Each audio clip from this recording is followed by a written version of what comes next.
गुरुवार व्रत की पूरी कथा, जिसे सुनने से मिलेगी बृहस्पति देव की कृपा। देव गुरु बृहस्पति को बुद्धि और शिक्षा का कारक माना जाता है। गुरुवार को बृहस्पति देव की पूजा करने से धन, विद्या, मान सम्मान, प्रतिष्ठा और अन्य मनोवांछित फल की प्राप्ति होती है। धार्मिक ग्रंथों के अनुसार गुरुवार को भगवान बृहस्पति की पूजा करने का विधान है। गुरुवार के दिन व्रत और कथा सुनने से घर परिवार में सुख समृद्धि बनी रहती है। आइए जानते हैं गुरुवार व्रत कथा के बारे में।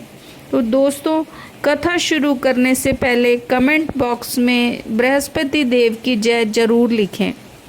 प्राचीन काल की बात है, किसी राज्य में एक बड़ा प्रतापी और दानी राजा राज करता था। वह हर गुरुवार को व्रत रखकर दीन दुखियों की मदद करके पुण्य प्राप्त करता था। परंतु ये बात उसकी रानी को अच्छी नहीं लगती थी। वह न तो व्रत करती थी और न ही दान पुण्य में विश्वास रखती थी। इतना ही नहीं, वह राजा को भी ऐसा करने से मना करती थी। एक समय की बात है, राजा शिकार खेलने के लिए वन गए। घर पर रानी और दासी थी। उसी समय गुरु बृहस्पति देव साधु का रूप धारण कर राजा के दरवाजे पर भिक्षा मांगने आए। साधु ने जब रानी से भिक्षा मांगी तो वह कहने लगी, हे साधु महाराज, मैं इस दान और पुण्य से तंग आ गई हूँ। आप कोई ऐसा उपाय बताएं जिससे कि सारा धन नष्ट हो जाए और मैं आराम से रह सकूं। इतना सुनकर बृहस्पति देव ने कहा, हे देवी, तुम बड़ी विचित्र हो। संतान और धन से कोई दुखी होता है? अगर अधिक धन है तो इसे शुभ कार्यों में लगाओ। कुंवारी कन्याओं का विवाह कराओ, विद्यालय और बाग बगीचे का निर्माण कराओ, जिससे तुम्हारे दोनों लोग सुधर सकें। परंतु साधु की इन बातों से रानी को खुशी नहीं हुई। उसने कहा कि मुझे ऐसे धन की आवश्यकता नहीं है जिसे मैं दान दूं और जिसे संभालने में मेरा सारा समय नष्ट हो जाए। तब साधु ने कहा, अगर तुम्हारी ऐसी इच्छा है तो मैं जैसा तुम्हें बताता हूँ तुम वैसा ही करना। गुरुवार के दिन तुम घर को गोबर से लीपना, अपने बालों को पीली मिट्टी से धोना, राजा से हजामत बनाने को कहना, भोजन में मांस मदिरा का प्रयोग करना, कपड़े धोबी के यहाँ धुलने देना। इस प्रकार 7 बृहस्पतिवार करने से तुम्हारा समस्त धन नष्ट हो जाएगा। इतना कहकर साधु के रूप में बृहस्पति देव अंतर्ध्यान हो गए। साधु के अनुसार कही बातों को पूरा करते हुए रानी को केवल 3 बृहस्पतिवार ही बीते थे कि उसकी समस्त धन संपत्ति नष्ट हो गई। भोजन के लिए राजा का परिवार तरसने लगा। तब एक दिन राजा ने रानी से बोला कि हे रानी, तुम यहीं रहो, मैं दूसरे देश को जाता हूँ, क्योंकि यहाँ पर सभी लोग मुझे जानते हैं, इसीलिए मैं कोई छोटा कार्य नहीं कर सकता। ऐसा कहकर राजा दूसरे देश चला गया। वहाँ वह जंगल से लकड़ी काट कर लाता और शहर में बेचता।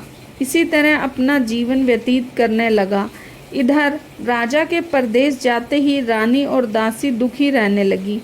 एक बार जब रानी और दासी को 7 दिन तक बिना भोजन के रहना पड़ा तो रानी ने अपनी दासी से कहा, हे दासी, पास ही के नगर में मेरी बहन रहती है, वह बड़ी धनवान है, तू उसके पास जाकर कुछ और ले आ ताकि थोड़ी बहुत गुजर बसर हो जाए। दासी रानी की बहन के पास गई। उस दिन गुरुवार था और रानी की बहन उस समय बृहस्पतिवार व्रत की कथा सुन रही थी। दासी ने रानी की बहन को अपनी रानी का संदेश दिया, लेकिन रानी की बड़ी बहन ने कोई उत्तर नहीं दिया। जब दासी को रानी की बहन से कोई उत्तर नहीं मिला तो वह बहुत दुखी हुई और उसे क्रोध भी आया। दासी ने वापस आकर रानी को सारी बात बता दी। ये सुनकर रानी ने अपने भाग्य को कोसा। उधर रानी की बहन ने सोचा कि मेरी बहन की दासी आई थी, परंतु मैं उससे बोली नहीं, इससे वह बड़ी दुखी हुई होगी।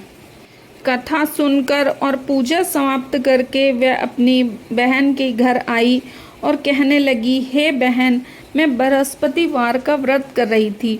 तुम्हारी दासी मेरे घर आई थी, परंतु जब तक कथा होती तब तक न तो उठते और न ही बोलते हैं, इसीलिए मैं नहीं बोली। बताओ दासी क्यों आई थी? रानी बोली, बहन तुमसे क्या छिपाऊं, हमारे घर में खाने को अनाज तक नहीं है। ऐसा कहते कहते रानी की आंखें भर आईं। उसने दासी समेत पिछले 7 दिनों से भूखे रहने की पूरी बात अपनी बहन को बता दी। रानी की बहन बोली, देखो बहन, भगवान बृहस्पति देव सबकी मनोकामना पूर्ण करते हैं। देखो, शायद तुम्हारे घर में अनाज रखा हो। पहले रानी को विश्वास नहीं हुआ, पर बहन के आग्रह करने पर उसने अपनी दासी को अंदर भेजा तो उसे सचमुच अनाज से भरा एक घड़ा मिल गया। ये देखकर दासी को बड़ी हैरानी हुई। दासी रानी से कहने लगी, हे रानी, जब हमको भोजन नहीं मिलता तो हम व्रत ही तो करते हैं, इसीलिए क्यों ना इनसे व्रत और कथा की विधि पूछ ली जाए ताकि हम भी व्रत कर सकें। तब रानी ने अपनी बहन से बृहस्पतिवार व्रत के बारे में पूछा। उसकी बहन ने बताया, बृहस्पतिवार के व्रत में चने की दाल और मुनक्का केले की जड़ में अर्पित करें तथा दीपक जलाएं। व्रत कथा सुने और पीला भोजन ही करें। इससे बृहस्पति देव और भगवान विष्णु प्रसन्न होते हैं। व्रत और पूजा की विधि बताकर रानी की बहन अपने घर को लौट गई। 7 दिन बाद जब गुरुवार आया तो रानी और दासी ने व्रत रखा। वह घुड़साल में जाकर चना और गुड़ लेकर आईं। फिर उससे केले की जड़ तथा विष्णु भगवान की पूजा की। अब पीले भोजन की चिंता को लेकर दोनों बहुत दुखी हुई। चूँकि उन्होंने व्रत रखा था, इसलिए बृहस्पति देव उनसे प्रसन्न थे। वह साधारण व्यक्ति का रूप धारण कर 2 थालों में पीला भोजन दासी को दे गए। भोजन पाकर दासी प्रसन्न हुई और फिर रानी के साथ मिलकर भोजन ग्रहण किया। उसके बाद वह सभी गुरुवार को व्रत और पूजा करने लगी। बृहस्पति देव की कृपा से उनके पास फिर से धन संपत्ति आ गई, परंतु रानी फिर से पहले की तरह आलस्य करने लगी। तब दासी बोली, देखो रानी, तुम पहले भी इस प्रकार आलस्य करती थी। तुम्हें धन रखने में कष्ट होता था, इस कारण सभी धन नष्ट हो गया, और अब जब बृहस्पति देव की कृपा से धन मिला है तो तुम्हें फिर से आलस्य होने लगा है। रानी को समझाते हुए दासी कहती है कि बड़ी मुसीबतों के बाद हमने ये धन पाया है, इसलिए हमें दान पुण्य करना चाहिए, भूखों को भोजन कराना चाहिए और धन को शुभ कार्यों में खर्च करना चाहिए, जिससे तुम्हारे कुल का यश बढ़ेगा, स्वर्ग की प्राप्ति होगी और पितृ प्रसन्न होंगे। दासी की बात मानकर रानी अपना धन शुभ कार्यों में खर्च करने लगी। इससे पूरे नगर में उसका यश बढ़ने लगा। उधर एक दिन राजा दुखी होकर जंगल में एक पेड़ के नीचे आसन जमाकर बैठ गया। वह अपनी दशा को याद करके व्याकुल होने लगा। बृहस्पतिवार का दिन था। एकाएक उसने देखा कि निर्जन वन में एक साधु प्रकट हुए। वह साधु वेश में स्वयं बृहस्पति देवता थे। लकड़हारे के सामने आकर बोले, हे लकड़हारे, इस सुनसान जंगल में तू क्यों चिंतामग्न बैठा है? लकड़हारे ने दोनों हाथ जोड़कर प्रणाम किया और उत्तर दिया, महात्मा जी, आप सब कुछ जानते हैं, मैं क्या कहूँ? यह कहकर रोने लगा और साधु को अपनी आत्मकथा सुनाई। महात्मा जी ने कहा, तुम्हारी स्त्री ने बृहस्पति देव के दिन बृहस्पति भगवान का निरादर किया है, जिसके कारण रुष्ट होकर उन्होंने तुम्हारी यह दशा कर दी। अब तुम चिंता को दूर करके मेरे कहने पर चलो, तुम्हारे सब कष्ट दूर हो जाएंगे और भगवान पहले से भी अधिक संपत्ति देंगे। तुम बृहस्पति के दिन कथा किया करो। 2 पैसे के चने मुनक्के लाकर उनका प्रसाद बनाओ और शुद्ध जल से लोटे में शक्कर मिलाकर अमृत तैयार करो। कथा के पश्चात अपने सारे परिवार और सुनने वाले प्रेमियों में अमृत का प्रसाद बांटकर अपने आप भी ग्रहण करो। ऐसा करने से भगवान तुम्हारी सब मनोकामनाएं पूरी करेंगे। साधु के ऐसे वचन सुनकर लकड़हारा बोला, हे प्रभु, मुझे लकड़ी बेचकर इतना पैसा नहीं मिलता जिससे भोजन के उपरांत कुछ बचा सकूं। मैंने रात्रि में अपनी स्त्री को व्याकुल देखा है। मेरे पास कुछ भी नहीं है जिससे मैं उसकी खबर मंगा सकूं। साधु ने कहा, हे लकड़हारे, तुम किसी बात की चिंता मत करो। बृहस्पति के दिन तुम रोजाना की तरह लकड़ियां लेकर शहर को जाओ। तुमको रोज से दुगना धन प्राप्त होगा, जिससे तुम भली भांति भोजन कर लोगे तथा बृहस्पति देव की पूजा का सामान भी आ जाएगा। इतना कहकर साधु अंतर्ध्यान हो गए। धीरे धीरे समय व्यतीत होने लगा, पर फिर बृहस्पतिवार का दिन आया। लकड़हारा जंगल से लकड़ी काटकर किसी शहर में बेचने गया। उसे उस दिन और दिन से अधिक पैसा मिला। राजा ने गुड़ चना आदि लाकर गुरुवार का व्रत किया। उस दिन से उसके सभी कलेश दूर हुए। परंतु जब दोबारा गुरुवार का दिन आया तो बृहस्पतिवार का व्रत करना भूल गया। इस कारण बृहस्पति भगवान नाराज हो गए। उस दिन उस नगर के राजा ने विशाल यज्ञ का आयोजन किया था तथा शहर में यह घोषणा करा दी थी कि यदि कोई मनुष्य अपने घर में भोजन न बनावे, न आग जलावे, समस्त जनता मेरे यहाँ भोजन करने आवे। इस आज्ञा को जो न मानेगा उसे फांसी की सजा दी जाएगी। इस तरह की घोषणा संपूर्ण नगर में करवा दी गई। राजा की आज्ञा अनुसार शहर के सभी लोग भोजन करने गए, लेकिन लकड़हारा कुछ देर से पहुंचा। इसीलिए राजा उसको अपने साथ घर लिवा ले गए और ले जाकर भोजन करा ही रहे थे कि रानी की दृष्टि उस खूंटी पर पड़ी जिस पर हार लटका हुआ था। वह वहां पर दिखाई नहीं दिया। रानी ने निश्चय किया कि मेरा हार इस मनुष्य ने चुरा लिया है। उसी समय सिपाहियों को बुलाकर उसको कारागार में डलवा दिया। जब लकड़हारा कारागार में पड़ गया और बहुत दुखी होकर विचार करने लगा कि न जाने कौन से पूर्व जन्म के कर्म से मुझे यह दुख प्राप्त हुआ है, और उसी साधु को याद करने लगा जो कि जंगल में मिला था। उसी समय तत्काल बृहस्पति देव साधु के रूप में प्रकट हुए और उसकी दशा को देखकर कहने लगे, अरे मूर्ख, तूने बृहस्पति देव की कथा नहीं करी, इस कारण तुझे दुख प्राप्त हुआ है। अब चिंता मत कर। बृहस्पतिवार के दिन कारागार के दरवाजे पर 4 पैसे पड़े मिलेंगे। उनसे तू बृहस्पति देव की पूजा करना, तेरे सभी कष्ट दूर हो जाएंगे। बृहस्पति के दिन उसे 4 पैसे मिले। लकड़हारे ने कथा कही। उसी रात्रि को बृहस्पति देव ने उस नगर के राजा को स्वप्न में कहा, हे राजा, तुमने जिस आदमी को कारागार में बंद कर दिया है वह निर्दोष है, वह राजा है, उसे छोड़ देना। रानी का हार उसी खूंटी पर लटका है। अगर तू ऐसा नहीं करेगा तो मैं तेरे राज्य को नष्ट कर दूंगा। इस तरह रात्रि के स्वप्न को देखकर राजा प्रातःकाल उठा और खूंटी पर हार देखकर लकड़हारे को बुलाकर क्षमा मांगी तथा लकड़हारे को योग्य सुंदर वस्त्र आभूषण देकर विदा किया। बृहस्पति देव की आज्ञा अनुसार लकड़हारा अपने नगर को चल दिया। राजा जब अपने नगर के निकट पहुंचा तो उसे बड़ा आश्चर्य हुआ। नगर में पहले से अधिक बाग, तालाब, कुएं तथा बहुत सी धर्मशालाएं, मंदिर आदि बन गई हैं। राजा ने पूछा, यह सब बाग और धर्मशाला हैं, किसके हैं?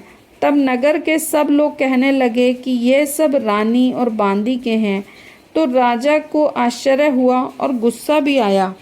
जब रानी ने यह खबर सुनी कि राजा आ रहे हैं तो उन्होंने बांदी से कहा कि हे दासी, देख, राजा हमको कितनी बुरी हालत में छोड़कर गए थे। हमारी ऐसी हालत देखकर वह लौट न जाए, इसीलिए तू दरवाजे पर खड़ी हो जा। आज्ञा अनुसार दासी दरवाजे पर खड़ी हो गई। राजा आए तो उन्हें अपने साथ लिवा लाई। तब राजा ने क्रोध करके अपनी रानी से पूछा कि तुम्हें यह धन कैसे प्राप्त हुआ है? तब उन्होंने कहा, हमें यह सब धन बृहस्पति देव के व्रत के प्रभाव से प्राप्त हुआ है। राजा ने निश्चय किया कि 7 रोज बाद तो सभी बृहस्पति देव का पूजन करते हैं, परंतु मैं प्रतिदिन दिन में 3 बार कहानी तथा रोज व्रत करूँगा। अब हर समय राजा के दुपट्टे में चने की दाल बंधी रहती तथा दिन में 3 बार कहानी कहता। एक दिन राजा ने विचार किया कि चलो अपनी बहन के यहाँ हो आएं। इस तरह निश्चय कर राजा घोड़े पर सवार हो अपनी बहन के यहाँ चलने लगा। मार्ग में उसने देखा कि कुछ आदमी एक मुर्दे को लिए जा रहे हैं। उन्हें रोककर राजा कहने लगा, अरे भाइयों, मेरी बृहस्पति देव की कथा सुन लो। वे बोले, लो, हमारा तो आदमी मर गया, इसको अपनी कथा की पड़ी है। परंतु कुछ आदमी बोले, अच्छा कहो, हम तुम्हारी कथा भी सुनेंगे। राजा ने दाल निकाली और जब कथा आधी हुई कि मुर्दा हिलने लगा और जब कथा समाप्त हो गई तो राम राम करके मनुष्य उठकर खड़ा हो गया। आगे मार्ग में उसे खेत में किसान हल चलाता मिला। राजा ने उसे देख और उससे बोले, अरे भैया, तुम मेरी बृहस्पतिवार की कथा सुन लो। किसान बोला, जब तक मैं तेरी कथा सुनूंगा तब तक 4 हरिया खेत जोत लूँगा। जहाँ अपनी कथा किसी और को सुनाना। इस तरह राजा आगे चलने लगा। राजा के हटते ही बैल पछाड़ खाकर गिर गए तथा किसान के पेट में बड़ी जोर से दर्द होने लगा। उस समय उसकी माँ रोटी लेकर आई। उसने जब यह देखा तो अपने पुत्र से सब हाल पूछा और बेटे ने सभी हाल कह दिया तो बुढ़िया दौड़ी दौड़ी उस घुड़सवार के पास गई और उससे बोली कि मैं तेरी कथा सुनूंगी, तू अपनी कथा मेरे खेत पर चलकर ही कहना। राजा ने बुढ़िया के खेत पर जाकर कथा कही, जिसके सुनते ही वे बैल उठ खड़े हुए तथा किसान के पेट का दर्द भी बंद हो गया। अब राजा अपनी बहन के घर पहुंचा। बहन ने भाई की खूब मेहमानी की। रोज प्रातःकाल जागा। राजा जब दूसरे रोज प्रातःकाल को जागा तो वह देखने लगा कि सब लोग भोजन कर रहे हैं। राजा ने अपनी बहन से कहा, बहन, कोई ऐसा मनुष्य है जिसने भोजन नहीं किया हो? मेरी बृहस्पतिवार की कथा सुन ले। बहन बोली, हे भैया, यह देश ऐसा ही है कि पहले यहाँ लोग भोजन करते हैं, बाद में कोई अन्य काम करते हैं। अगर कोई पड़ोस में हो तो दिखाऊं। ऐसा कहकर वह देखने चली गई, परंतु उसे कोई ऐसा व्यक्ति नहीं मिला जिसने भोजन न किया हो। अंततः वह एक कुम्हार के घर गई जिसका लड़का बीमार था। उसे मालूम हुआ कि उनके यहाँ 3 रोज से किसी ने भोजन नहीं किया है। रानी ने अपने भाई को कथा सुनने के लिए कुम्हार से कहा। वह तैयार हो गया। राजा ने जाकर बृहस्पति की कथा कही, जिसको सुनकर उसका लड़का ठीक हो गया। अब तो राजा की प्रशंसा होने लगी। एक रोज राजा ने अपनी बहन से कहा कि हे बहन, हम अपने घर को जाएंगे, तुम भी तैयार हो जाओ। राजा की बहन ने अपनी सास से कहा। सास ने कहा, हाँ चली जा, परंतु लड़कों को मत ले जाना, क्योंकि तेरे भाई के कोई औलाद नहीं है। बहन ने अपने भैया से कहा, हे भैया, मैं तो चलूँगी, पर कोई बालक नहीं जाएगा। राजा बोला, जब कोई बालक नहीं चलेगा तब तुम ही क्या करोगी? बड़े दुखी मन से राजा अपने नगर को लौट आया। राजा ने रानी से कहा, हम निर्वंशी हैं, हमारा मुंह देखने का धर्म नहीं है, और कुछ भोजन आदि नहीं किया। रानी बोली, हे प्रभु, बृहस्पति देव ने हमें सब कुछ दिया है, वह हमें औलाद अवश्य देंगे। उसी रात को बृहस्पति देव ने राजा से स्वप्न में कहा, हे राजा, उठ, सभी सोच त्याग दे, तेरी रानी गर्भ से है। राजा की ये बात सुनकर बड़ी खुशी हुई। 9वें महीने में उसको सुंदर पुत्र पैदा हुआ।